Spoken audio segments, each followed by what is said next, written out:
We had a bit of an accident today at the workshops.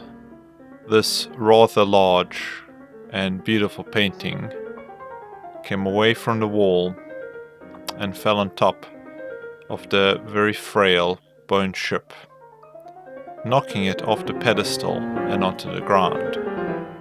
Luckily, only the rigging got damaged, as you can see here and here.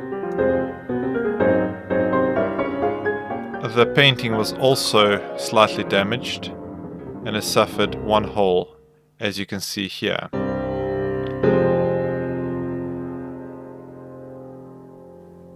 Here we can see a little bit more closely the damaged rigging on the ship, here and here. We're going to treat this as an opportunity, and we will create two videos, one on restoring the ship to its original condition, and two, repairing the damage on the painting. Thank you very much for your time. Take care. Bye.